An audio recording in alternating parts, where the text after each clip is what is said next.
النبي صلى الله عليه وسلم وآله الكرام أصحاب الأضام شيء لله لهم الفاتحة. أعوذ بالله من الشيطان الرجيم. بسم الله الرحمن الرحيم. الحمد لله رب العالمين الرحمن الرحيم مالك يوم الدين إياك نعبد وإياك نستعين اهدنا الصراط المستقيم صراط الذين أنعمت عليهم غير المغضوب عليهم ولا الضالين آمين. أعوذ بالله من الشيطان الرجيم. بسم الله الرحمن الرحيم. الحمد لله رب العالمين والصلاة والسلام على أشرف الأنبياء والمرسلين وعلى آله وأصحابه أجمعين. اللهم يا عليم علمنا من علمك ما ترضى به عنا ولا تؤاخذنا بما تعلمه منا. يا عليم خلقنا بخلق العلم وحققنا بحقائق العلم. رب اشرح لنا صدورنا ويسر لنا أمورنا واحلل عقدة من ألسنتنا يفقه أقوالنا والحمد لله رب العالمين.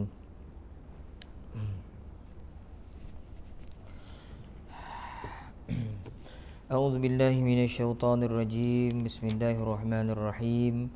السلام عليكم ورحمة الله تعالى وبركاته. الحمد لله والصلاة والسلام على رسول الله وعلى آله وصحبه ومن والاه. أشهد أن لا إله إلا الله وأشهد أن محمدا عبده ورسوله. قال رب اشرح لي صدري ويسر لي أمري wahlul uqdatam min lisani yafqahu qawli, amma ba'. Yang berusaha pengurusi surau beserta dengan ahli jawatan kuasanya, ashabul fadilah, tuan-tuan guru, tuan-tuan imam, tuan-tuan haji, puan-puan hajah, tuan-tuan, puan-puan, hadirin hadirat yang dirahmati Allah Subhanahu wa taala sekalian. Alhamdulillah, tuan-tuan dan puan-puan, seperti biasa marilah sama-sama kita panjatkan kesyukuran kehadiran Allah Subhanahu wa taala kerana kita masih lagi dapat bersama pada minggu ini, dan pada minggu kedua ini insya-Allah tuan-tuan kita akan sama-sama melihat dan meneliti kisah-kisah kehidupan sahabat-sahabat Nabi Muhammad sallallahu alaihi wasallam.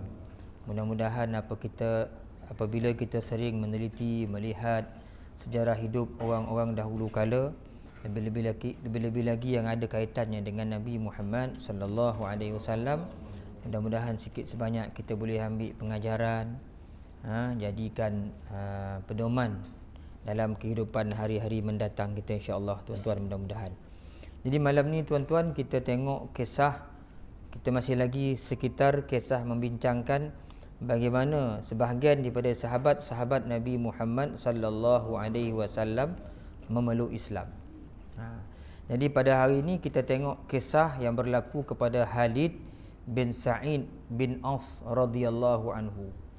Khalid bin Sa'id bin As radhiyallahu anhu memeluk agama Islam. Jadi bagaimana dia memeluk agama Islam? Telah diriwayatkan oleh Imam Al-Baihaqi rahmatullah alaih daripada Ja'far bin Muhammad bin Khalid bin Abdullah bin Amru bin Uthman bahawasanya Khalid bin Sa'id ni dalam riwayat ni mengatakan dia sudah lama memeluk agama Islam dan dia adalah orang yang terdahulu memeluk agama Islam berbanding daripada saudara-saudara yang lain. Jadi dalam riwayat ni dikisahkan, diceritakan sebab-sebab keislaman dia. Macam mana yang dia boleh berminat tu untuk masuk Islam tu. Jadi ada pun sebab keislamannya kerana dia pada satu malam Khalid ini bermimpi seolah-olah dia sedang berada di pinggir api neraka. Dia betul-betul dah pinggir api neraka yang sangat luas. Dan dia juga seolah-olah melihat seorang yang mendorongnya untuk masuk ke dalamnya. Mimpi duduk tepi jurang neraka dan ada orang yang nak mendorong dia masuk ke dalam api neraka. Kemudian tiba-tiba datanglah Rasulullah sallallahu alaihi wasallam mencegahnya. sehingga dia tidak terjatuh ke dalam api neraka. Dan ketika itu juga dia bersumpah bahawa apa yang dilihatnya itu adalah mimpi yang benar. Jadi ini satu riwayat menceritakan bagaimana Khalid bin Sa'id bin As ni masuk Islam. Punca dia mimpi ya.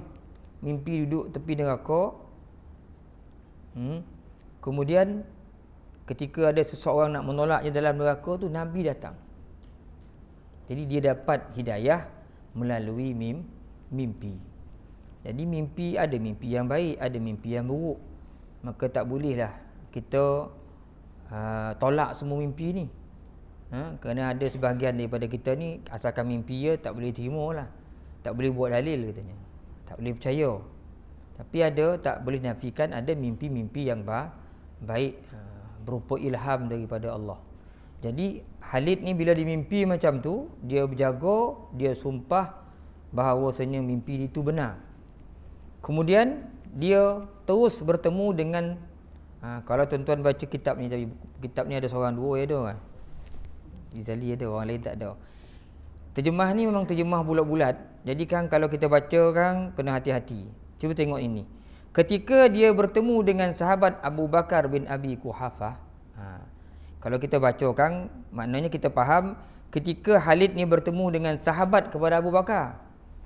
Bukan sahabat kepada Abu Bakar tu, dia kena baca macam ni. Ketika dia bertemu dengan sahabat, ada koma. Yakni siapa sahabat tu? Abu Bakar bin Abi Quhafah. Kalau buang perkataan sahabat tu lagi selamat lah. Kalau tidak kan kau baca ketika Khalid bertemu dengan sahabat Abu Bakar bin Abi Quhafah. Maknanya Khalid tu bertemu dengan sahabat kepada Abu Bakar. Bukan sahabat Abu Bakar. Abu Bakar tu sahabat. Jadi dengan sahabat, siapa sahabat tu? Abu Bakar bin Abi Quhafah. Khalid jumpa Sayyidina Abu Bakar dan dia pun menceritakan kepada Abu Bakar tentang mimpi dia tu. Jadi kata Abu Bakar, mimpi itu adalah mimpi yang baik. Dan ini adalah Nabi Allah. Ikutilah baginda dan masuklah ke dalam agama Islam, kerana agama Islam akan menjauhkan kamu daripada api neraka, sedangkan ayahmu telah masuk ke dalam. Kata Abu Bakar, mimpi itu mimpi bagus. Nabi Muhammad ni dia utusan Allah. Kau ikutlah dia. Masuklah dalam agama Islam ni untuk menjauhkan kau daripada api neraka, sedangkan ayah kau tu masuk dalam api neraka. Jadi ketika Khalid ni bertemu Rasulullah sallallahu alaihi wasallam yang sedang menunggang kuda, Nabi naik kuda serempak dengan Khalid ni, maka dia pun memanggil Rasulullah sallallahu alaihi wasallam.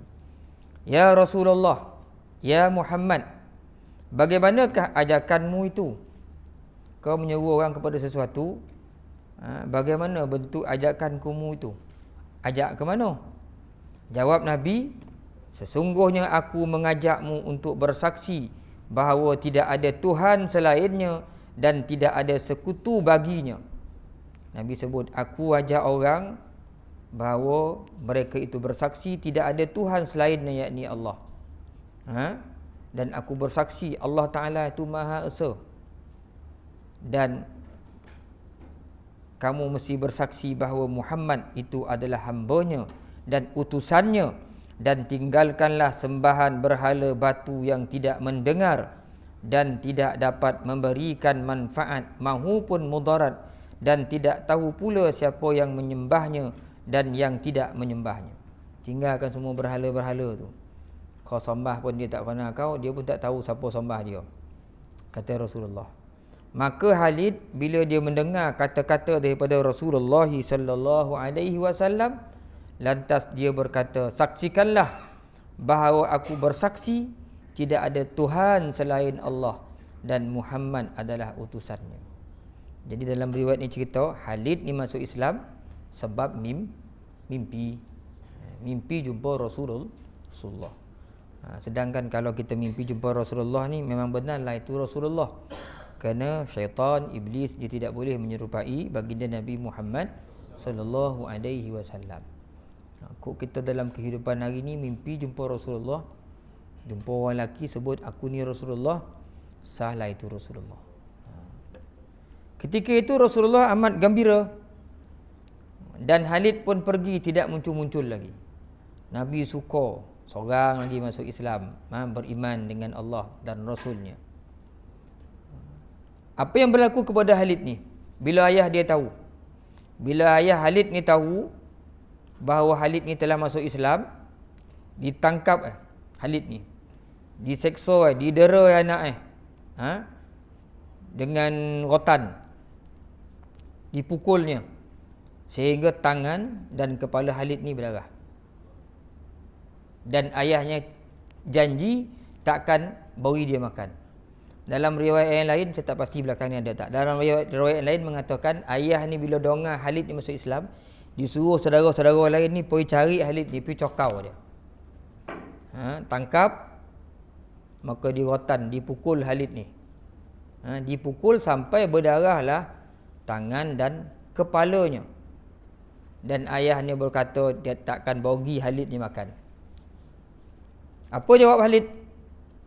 Kata dia, sampai bila kamu wahai ayahku akan menahan aku daripada makan? Ketahuilah bahawa Allah itu akan memberikan rezeki kepadaku selagi aku masih hidup. Khalid kata, sampai bila kau nak bagi, tak bagi dia makan ni wahai ayah? Rezeki ni bukan kau bagi, Allah Ta'ala yang bagi. Qul inna rabbi yabsutur rizqa liman yasha'u wa yaqdir walakinna aktsaran nasi la ya'lamun. Surah mana? Surah Sabah lebih kurang. Katakanlah wahai Muhammad, sesungguhnya Tuhanku yabsutur rizqa liman yasha'u wa yaqdir. Dialah yang membentangkan, memudahkan rezeki bagi siapa yang dikehendakinya, wa yaqdir, dan dia juga Tuhan yang menyempitkan. Tidak ada kena-mengena dengan manusia pemberian rezeki ini. Semuanya di tangan Allah. Walakinna aktsaran nas la yashkurun, la ya'lamun. Tetapi kebanyakan manusia dia tak faham yang ini, kata Allah. Dia duk rasa rezeki ni manusia yang bagi. Sebenarnya tak ada kena-mengena pun pemberian rezeki ni, melainkan semuanya di tangan Allah. Wa ma min dabbatin fil ardi illa 'ala Allahi rizquha. Tidak adalah binatang yang melata, makhluk di atas muka bumi ni yang merayap semua termasuk manusia ni, melainkan di tangan Allah lah rezekinya. Jadi Khalid ni dia yakin. Dia pergi jumpa Nabi Muhammad sallallahu alaihi wasallam dengan penuh penghormatan dan kemuliaan. Dia dapat penghormatan daripada Nabi Muhammad sallallahu alaihi wasallam.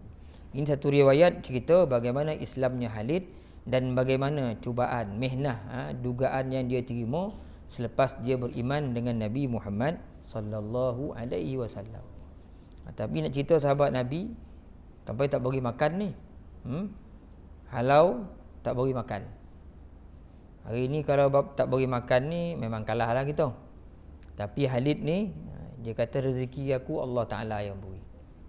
Kan? Dia keluar daripada zaman gelapnya, zaman kekufuran dia masuk ke zaman terang, zaman keimanan. Walaupun dia diancam begitu, pertama kali jumpa Nabi, terus yakin dengan Rasulullah sallallahu alaihi wasallam. Nak cerita lagi malang lah. Kita bertahun-tahun baca kisah Nabi ni, berapa puluh-puluh orang ulama, ustaz beritahu tentang Nabi ni. Tak juga kita boleh meletakkan keyakinan yang penuh kepada Rasulullah dan apa yang dibawa oleh Nabi Muhammad sallallahu alaihi wasallam. Hari ini tuan-tuan tengok kan, kalau di kalangan sahabat-sahabat, saudara-saudara kita kan, artis lah banyak kan, bila dia ubah kehidupan dia jadi berjilbab, tudung, akan ramailah ada banyak kata-kata kiri kanan. Kalau pakai tudung habislah rezeki kau, tadi kan. Habislah rezeki kau, tak adalah lagi lakonan, tak adalah lagi tawaran berlakon. Dah bertudung, siapa nak panggil? Tapi sebenarnya semuanya rezeki di sisi Allah, tak ada kena-mengena dengan orang pun. Ada yang yakin, ada yang tak yakin, akhirnya kembali balik masuk ke zaman gelap dia, zaman sesat dia. Dan elok-elok bertudung, keluar jadi tak bertudung. Bukan seorang dua, ramai yang begitu kan. Tak kurang jugalah ada yang masih lagi kekal. Jadi Khalid ini walaupun diseksa oleh ayah dia, tetap dia dengan keislamannya. Diriwayatkan juga oleh Imam Hakim dalam kitab Al-Mustadrak dari sumber Al-Waqidi daripada Ja'far bin Muhammad bin Halid bin Zubair dan Muhammad bin Abdullah bin Amru bin Uthman. Ini semua sanad-sanad tu kan, dia punya sanad-sanad ni, orang-orang yang menyampaikan ni. Di dalam juga disebutkan ayahnya Halid bin Amru menyuruh kepada saudara-saudara Halid, bawahnya cerita yang ditangkap tadi, yang belum memeluk agama Islam untuk menangkapnya. Setelah dibawa ke hadapan ayahnya, maka Halid terus dicaci makinya sambil diseksa dengan cambuk sehingga tangan dan kepalanya berdarah, dan dikatakan kepadanya, apakah kamu sudi mengikuti Muhammad padahal kamu telah mengetahui bahawa dia adalah seorang yang menentang kaumnya dan rela untuk mencaci maki pada tuhan-tuhan mereka dan orang-orang tua mereka? Maka jawab Halid, ya, aku percaya kepadanya dan aku ikuti petunjuknya. Ayah kata, jangan ikut Muhammad ni. Muhammad ni pemecah bola, penentang kaum sendiri. Itulah caci Tuhan-Tuhan orang, mengatakan caci dengan maksud mengatakan Tuhan-Tuhan yang disembah bertahun-tahun sebelum ni oleh nenek moyang semua tak betul, salah. Ditanya pada Halid, Halid jawab, ya, aku akan ikut Muhammad sallallahu alaihi wasallam. Qul in kuntum tuhibbunallaha fattabi'uni yuhibbukumullah wa yaghfir lakum dzunubakum. Katakanlah, kalau kamu kasih Allah, kamu naklah ikut aku, kata Rasulullah. Allah Ta'ala akan mengasihi kamu dan mengampunkan dosa kamu. Jadi orang-orang yang bersama dengan Nabi Muhammad sallallahu alaihi wasallam meyakininya, mengasihinya, orang-orang ni besok akan bersama dengan Nabi Muhammad sallallahu alaihi wasallam di syurga. Sebab tu dalam kitab-kitab sirah banyak cerita sahabat-sahabat Nabi yang tanya Nabi, ya Rasulullah, macam mana besok kalau aku mati, engkau dah wafat, aku tak jumpa lagi kau dah, sebab engkau ni Nabi, engkau Rasul. Sudah tentulah kedudukan kita berbeza, besok kau duduk tempat lain, aku duduk tempat lain. Kata Rasulullah sallallahu alaihi wasallam, man ahabbani kana ma'i fil jannah. Barang siapa yang mengasihi aku, dia akan bersama-sama aku dalam syurga. Kata Rasulullah sallallahu alaihi wasallam. Itu sebab tuan-tuan dan puan-puan, Nabi sallallahu alaihi wasallam ni hendaklah sentiasa diingat dalam bentuknya, bentuk akhir zaman ni. Kalau zaman dulu orang sentiasa nak melihat Nabi Muhammad, melihat wajahnya, bersalaman dengannya, mendakap baginda Nabi SAW, mendengar kuliah-kuliahnya Nabi. Zaman sekarang kita dah jauh daripada Nabi. Jadi apakah kaedah cara untuk kita membuktikan kecintaan kita kepada Rasulullah? Tak ada cara lain melainkan kita memperbanyakkan selawat kepada Rasulullah sallallahu alaihi wasallam. Satu. Kemudian kita ikut sunnah-sunnah dia. Ikut sunnah-sunnah dia. Tak dapat semua, jangan tinggal semua. Buatlah mana-mana yang kita mampu. Banyak selawat, ikut sunnahnya. Dan kita beriktidak. Kita ikut panduan, kata-kata, hadis-hadisnya dalam kehidupan hari ini. Ada banyak panduan-panduan Nabi Muhammad yang ditinggalkan untuk kita semua. Maka kita raikan pandangan Nabi sallallahu alaihi wasallam itu. Kan sampai kita rasa seolah-olah kita masih lagi bersama Nabi ketika hayatnya, walaupun Nabi dah wafat. Kita rasa Nabi tu dekat sangat dengan kita. Kan melalui apa tuan-tuan? Melalui banyak-banyaklah berselawat dan melalui banyak-banyaklah berdoa untuk kita bertemu dengan Rasulullah SAW dalam tidur kita, dalam mimpi kita. Kalau orang sayang, orang nak selalu tengok kau boleh nak mandang, ya kan. Kalau tak nak tengok langsung tu namanya benci. Jadi kita kalau sayang kat Nabi, tak pernah nak kita doa nak minta tengok Nabi ni, tak pernah pun. Maka boleh dipertikaikan. Betul ke kamu ni cinta, suka nak melihat Nabi Muhammad sallallahu alaihi wasallam, sedangkan kamu tak pernah berdoa pada Allah, tak nampak pun kesungguhan nak bertemu dengan Rasulullah SAW dalam tidur, mimpi.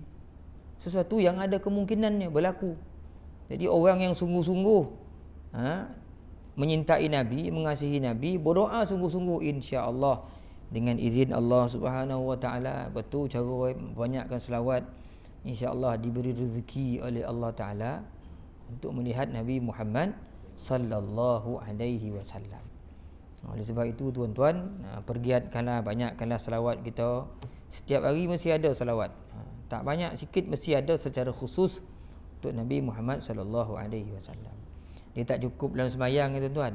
Duduk sebentar, setiap kali lepas solat, bagilah berapa puluh kita nak baca, berapa ratus kita nak baca. Atau sebelum tidur, itu masa yang paling sesuai lah. Mudah-mudahan kita bersalawat tertidur kita. Yang mudah-mudahan tertidur dengan selawat pada Nabi. Mudah-mudahan Allah Subhanahu Wa Taala makbulkan doa kita untuk melihat Nabi. Itu kisah yang berlaku kepada Khalid.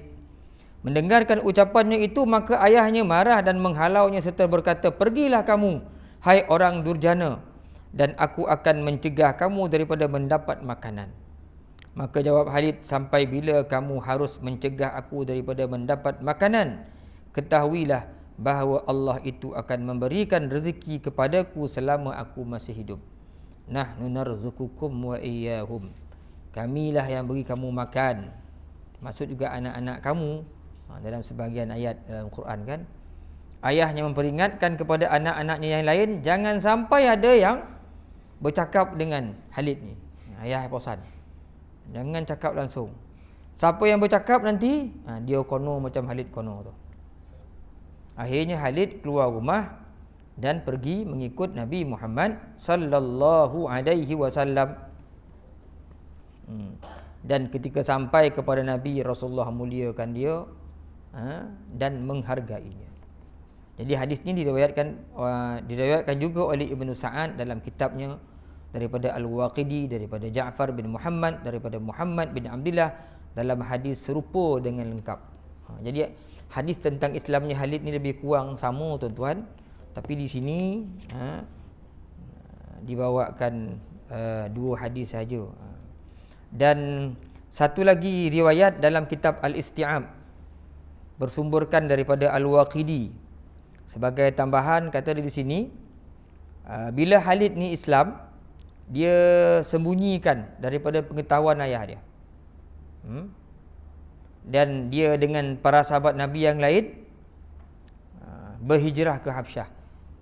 Dan Khalid ni merupakan antara orang yang pertamalah berhijrah dalam Islam. Khalid ni antara kumpulan pertama yang berhijrah, iaitu ke Habsyah. Sedang Al-Hakim juga meriwayatkan daripada Khalid bin Sa'id bahawa Sa'id bin As bin Umayyah berkata, apabila Allah menyembuhkan penyakitku ini, maka tidak akan ada yang menyembah Tuhan Muhammad sama sekali. Sa'id bin As ni siapa tuan? Sa'id bin As ni ayah kepada Khalid ni. Ayah yang pernah cakap, satu hari ayah kono penyakit, sampai ayah cakap, kalau Allah Ta'ala sembuhkan aku ni, lepas ni, tak ada seorang pun yang akan menyembah Tuhan Muhammad. Sumpah ayah kepada Khalid ni. Elok dan kali ni, tak ada seorang pun akan sembah Tuhan Muhammad. Kita selalu elok hari ni dan elok lepas ni, siaplah. Satu hari saya akan baca Quran 32 juzuk. Padahal Quran 30 juzuk ya. Yang semangat tu nak berkata tu, dia jadi apa tu. Nak elok betul lah tu kan. Dah lama tak elok-elok. Kalau elok lepas ni kan 30 juzuk Quran saya baca tadi. Padahal Quran 30 ya. Itu kita lah selalu sumpah orang nak terrosak kan. Orang sakit, cancam lah. Ini lain pula. Sumpah jahat. Bukan sumpah nak baik-baik. Kalau elok aku ni, lepas ni takkan ada orang yang akan sembah Tuhan Muhammad. Apa yang dibuat oleh Khalid bila mendengar doa ucapan ayah ni? Maka Khalid pun berdoa, ya Allah, janganlah kamu sembuhkan penyakitnya. Aduh, kau anak dia doakan abah mati. Ayah ni menentang Nabi Muhammad sallallahu alaihi wasallam. An-nabiyyu aula bil mu'minina min anfusihim wa azwajuhu ummahatuhum. Nabi ni lebih aula, lebih utama daripada diri orang-orang yang beriman. Ada mak, ada nabi, ada ayah. Nabi dulu dikasihi, bukan orang lain. Hatta mak ayah kita. Nabi ni yang pertama. Menentang Nabi, maka ditolak. Hatta mak ayah sendiri. Itu yang berlaku kepada Sayyidina Abu Bakar. Dalam perang Badar dia cari anaknya nama Abdul Rahman. Kalau aku jumpa Abdul Rahman ni, aku tabih kepala orang. Sebab apa? Menentang Nabi Muhammad sallallahu alaihi wasallam. Ada sahabat kecil Nabi. Nabi cuba uji dia. Dia jumpa Nabi, ya Rasulullah, kau suruhlah apa aku nak suruh aku. Rasulullah kata, kau pergi korek kepala ayah kau. Dia keluar nak pergi korek kepala ayah. Kata Rasulullah, bukan jangan korek kepala abah kau. Rasulullah nak uji. Sungguh sahabat-sahabat dulu mengasihi Nabi Muhammad sallallahu alaihi wasallam. Apa yang Nabi buat, suruh buat, mereka buat. Termasuk ni bila Khalid dengar cakap ayah ni menunjukkan penentangan terhadap Nabi, dia doa pada Allah, ya Allah, janganlah kamu sembuhkan penyakitnya. Akhirnya doa tu dimakbulkan oleh Allah. Allah tak sembuhkan penyakit ayahnya, meninggal dunia pula ayah dengan penyakit tu. Dengan sebab penyakit tu, Sa'id bin As bin Umayyah ni meninggal dunia. Siapa doa? Anak saya sendiri doa. Kau macam tu jahat nak kau, janganlah sembuh-sembuh ni, ya Allah Tuanku, biar dia mati je. Akhirnya mati ayah kepada Khalid ni. Nak cerita apa? Nak cerita tuan-tuan bagaimana kasihnya sahabat-sahabat Nabi Muhammad sallallahu alaihi wasallam. Orang macam ni nanti akan bersama Rasulullah. Macam Talhah bin Ubaidillah dalam perang Uhud, ketika sahabat-sahabat dah lari bertempiar kena seorang. Apa yang Talhah bin Ubaidillah buat? Badan dia dijadikan benteng terhadap panah-panah yang menghujani Nabi Muhammad. Tadah dengan badannya. Itu juga kepada Suhaib, kan, yang menjadi benteng kepada Rasulullah sallallahu alaihi wasallam. Ini nak tunjuk apa tuan? Nak cerita bagaimana keadaan keyakinan sahabat-sahabat Nabi Muhammad SAW kepada baginda. Kita tak sampai jumpa dengan Nabi, itulah agak sebab kecintaan kepada Nabi itu kurang. Ditambah pula kan, bila dah akhir zaman ni, kemeriahan kan, kemeriahan sambutan maulid tu dah kurang. Orang-orang tua-tua dulu-dulu sambutan maulid ni meriah.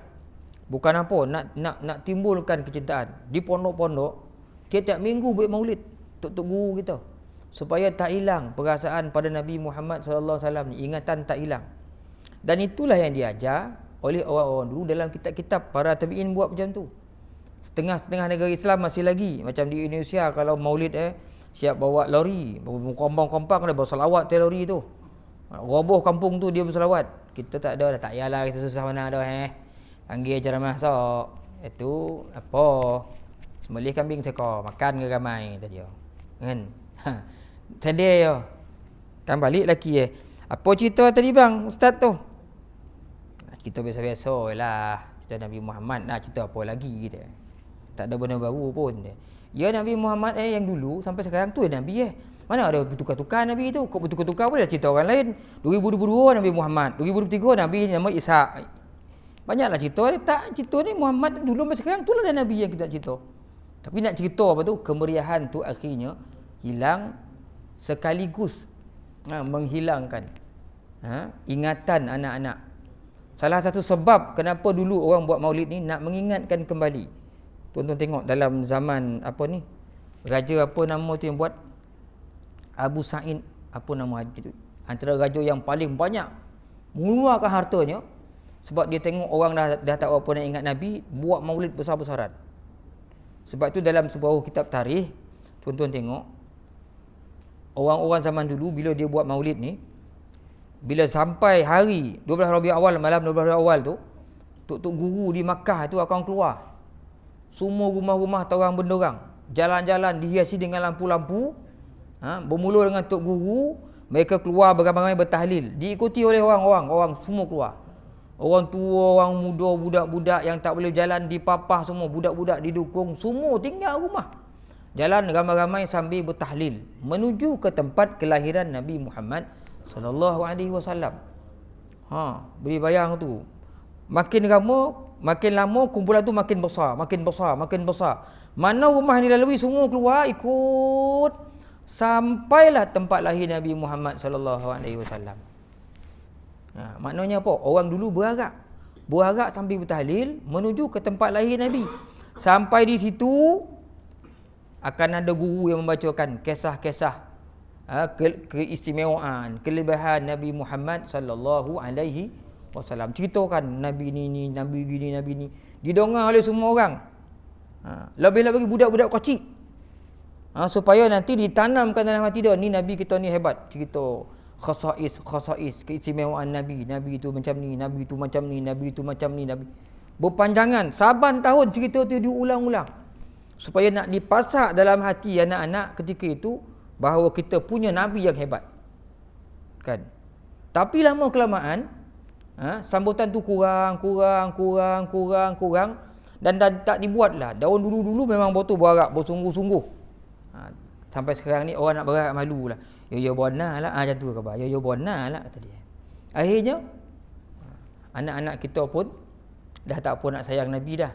Sebab mak ayah pun dah tak sayang Nabi dah. Sambutan pun dah kurang. Lepas tu adalah datanglah kumpulan kita bid'ah semua ni. Daripada berharap makan sembelihan kambing dalam Maulid Nabi, bebek makan babi tadi. Parah pula kan. Berharap ni macam orang bawa kabadi tadi. Lain pula situlah. Makin kuranglah sambutan.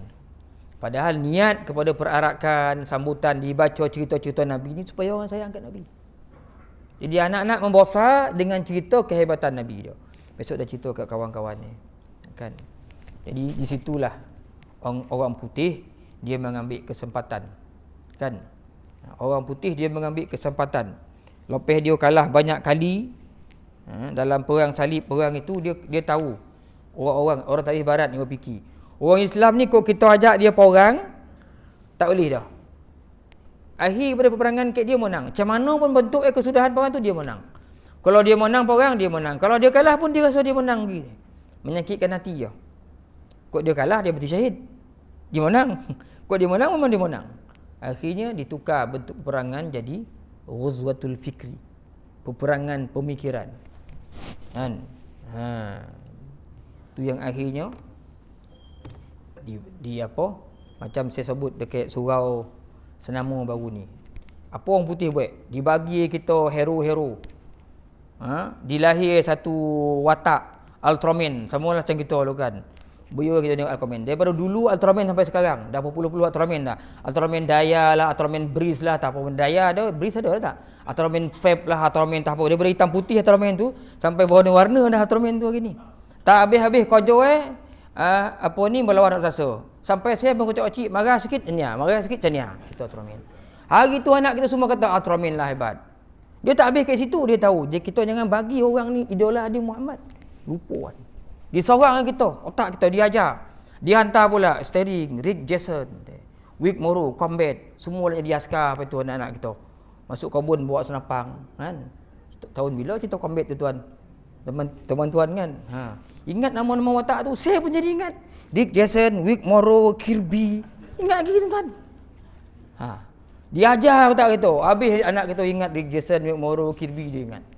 Tak cukup dengan tu, dia hantar lagi pula hero lagi, Superman, Handa, Torabang. Lepas tu anak kita habis semua ikat kain. Pergi ngaji pun jadi suara kontot. Kain kena ikat senyap, Superman. Sampai sekarang Superman tu hidup lagi.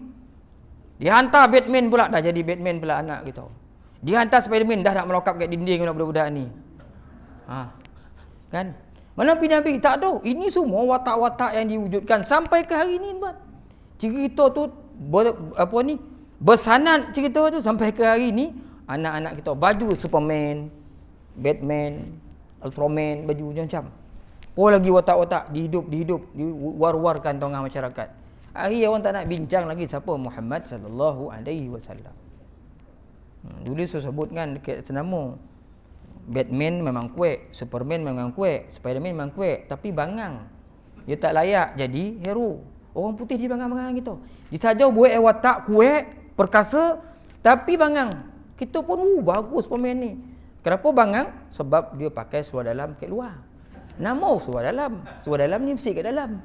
Ini yang dalam dia letak kat luar. Yang luar jadi dalam pula. Lepas tu hebat Superman ni, hebat Batman ni. Dia bodoh-bodoh kata ni pun golak tengok orang Islam apalah orang Islam. Kita anak-anak kata hebat Superman ni, duki gambar Superman semua. Dibagi watak yang kuat tapi bangang. Dibangang-bangang gitu. Sampailah ke hari ni anak-anak kita tak nak lagi dah cerita Muhammad sallallahu alaihi wasallam. Pikir dia cerita kelebihan Nabi tu, daripada mula Nabi lahir sampailah Nabi nak wafat penuh dengan keistimewaan, mukjizat yang Allah Taala kurniakan pada Rasulullah. Itu tak habis nak diceritakan. Tapi dah begitu keadaannya akhir zaman ni tuan-tuan, Orang tak minat lagi nak dengar cerita-cerita Nabi ni. Akhirnya begitulah keadaannya. Lahirlah generasi-generasi hari ni yang tak apa nak minat, tak apa nak tahu cerita Nabi. Itu sebab Habib-Habib daripada Yaman tu datang beramai-ramai. Awal-awal tahun 2000 ni datang dia ke sini. Nak bawa kita. Nak bawa kita cerita balik hal-hal Nabi tu, kisah hidup Nabi tu. Tu berhanana lah, ya hanana lah kita beramai-ramai. Itu pun ada yang marah tu. Kan? Marah Cik Habib-Habib ni. Benda tu bagus. Kan sebenarnya nak hidupkan balik, diterjemahkan. Dimadihkan, dipuji-puji Nabi dalam bahasa kita, bahasa Malaysia. Bahasa Arab orang tak faham. Nak bawa balik, nak timbulkan perasaan tu. Tapi betul lah akhir zaman ni tuan-tuan, ada yang minat, ada yang tak minat. Tak minat pada Nabi, masalah besar tu. Itu kisah Khalid tuan-tuan Nabi. Kita tengok pula kisah Dhamad. Yo. Seolah pemikiran dia tu, seolah dia percaya pada Allah. Pada masa yang sama dia macam benci dengan Muhammad. Okey. Orang dulu tuan-tuan, orang musyrik Mekah ni, Tuhannya Allah ya. Dalam Quran pun Allah. Tapi berhala-berhala ni mereka jadikan macam perantaraan untuk mendekatkan diri pada Allah. Orang putih pula. Orang musyrik Mekah. Sebab tu dalam Quran sebut wala in sa'altahum man khalaqas samawati wal arda la yaqulunna Allah. Quran tu zaman tu dulu.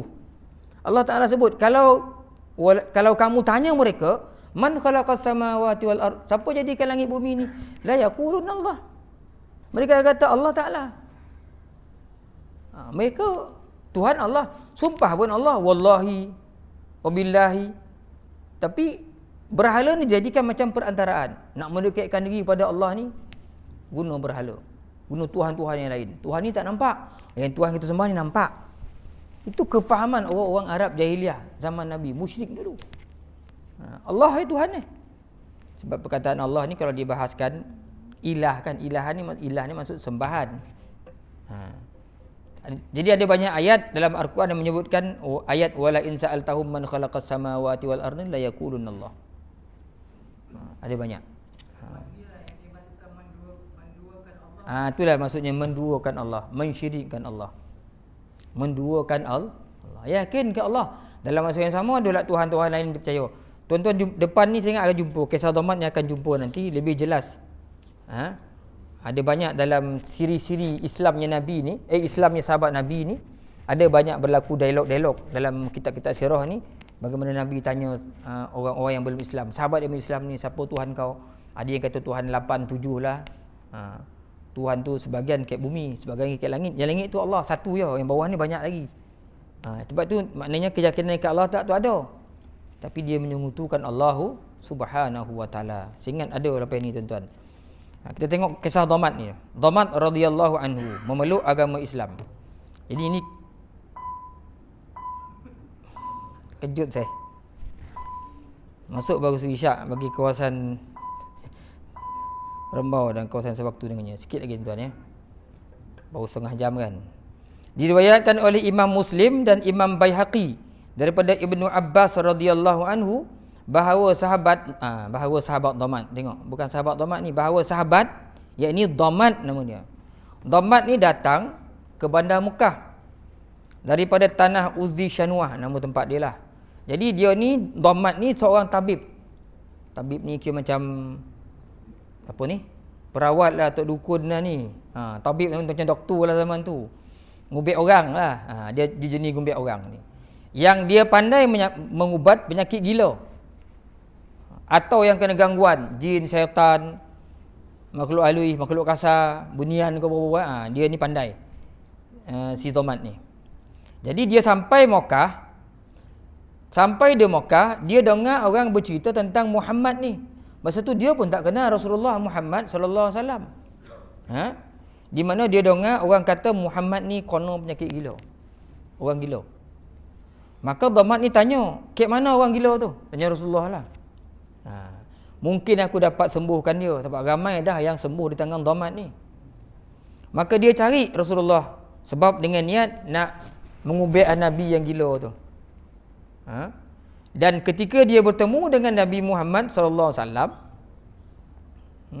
Dia pun kata kat Nabi, aku ni tabib, kata dia. Dan yang akan mengubati engkau.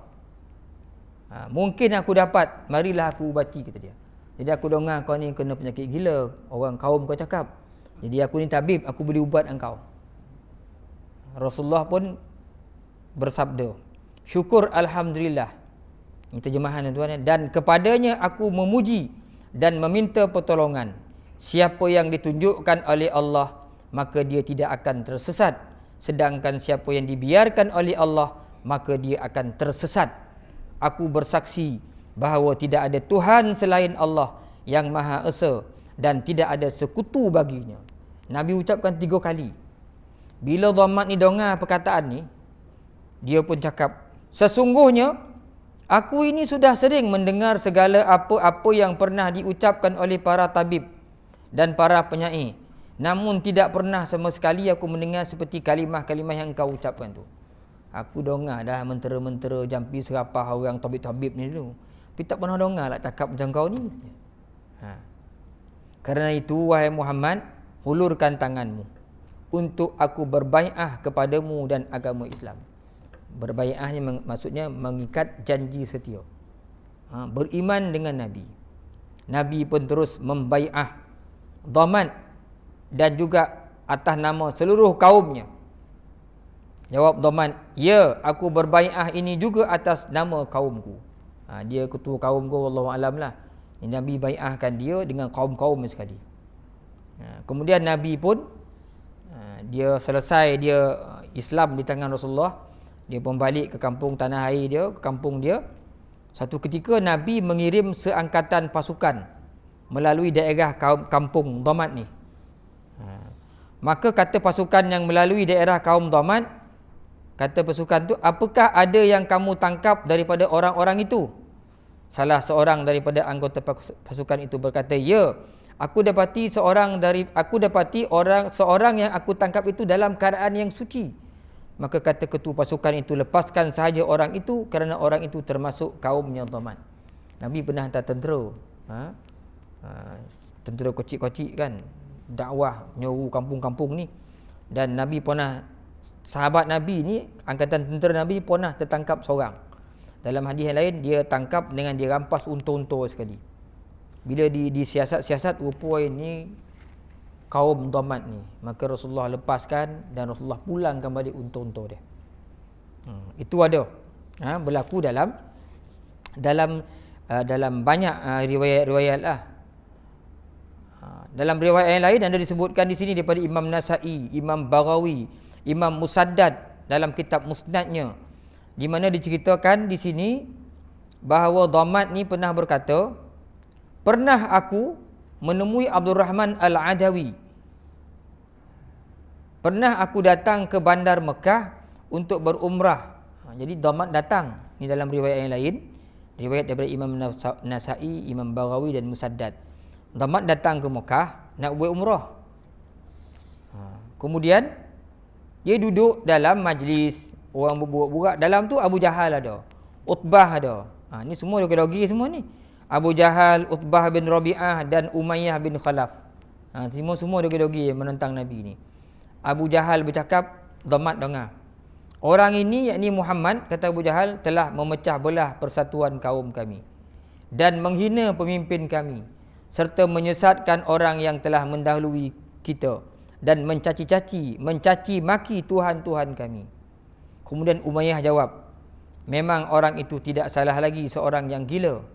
Maka Dhammat berkata, sesungguhnya aku ini adalah seorang yang dapat menyembuhkan penyakit gila. Maka aku bangkit daripada majlis itu dan aku mencari Rasulullah sallallahu alaihi wasallam, namun aku tidak menemuinya di hari itu. Maka terpaksa aku tunggu sehingga esok pagi, barulah aku dapat bertemu dengan baginda yang sedang bersolat di sisi makam. Nabi Dhammat cari Nabi tak jumpa.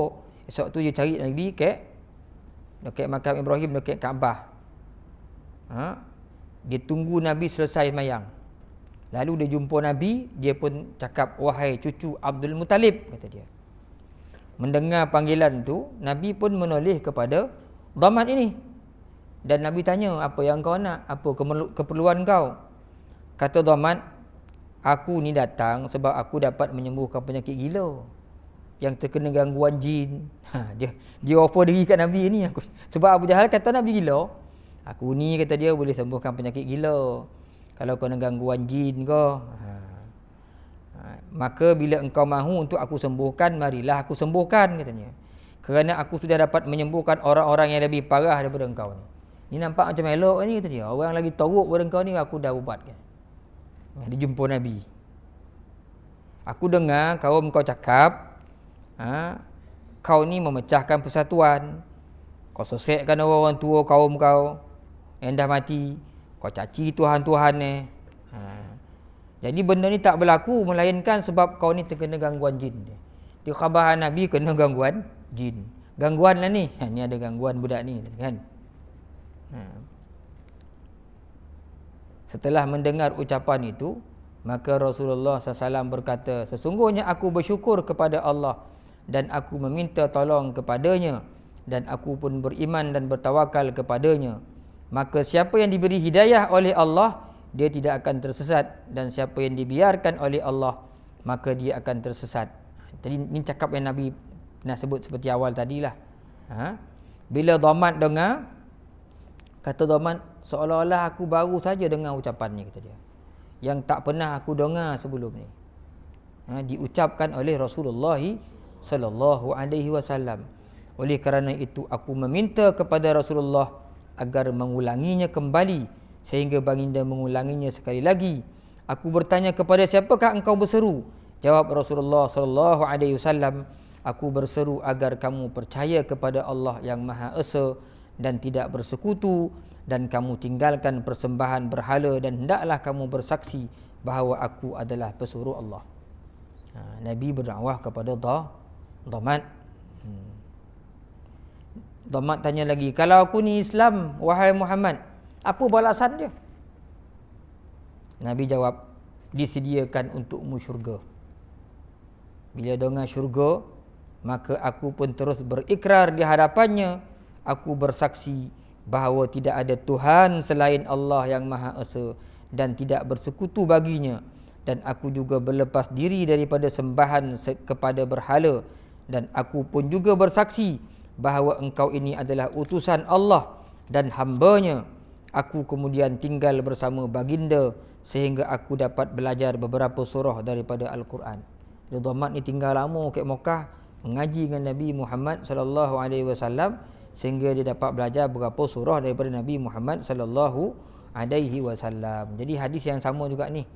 Tadi yang cerita unta tadi kan, rupanya dipimpin oleh Sayyidina Ali bin Abi Talib. Datang tentera, Nabi pernah pergi ke situ, ke kampung Dhamat ni, dan dia menawan beberapa orang bersama 20 ekor unta. Rupa-rupa orang itu adalah kaum Dhamat ni. Jadi Nabi arahkan pulangkan balik 20 ekor unta ni, lepaskan orang tu kerana mereka semua adalah kaumnya Dhamat yang telah beriman kepada Rasulullah sallallahu alaihi wasallam.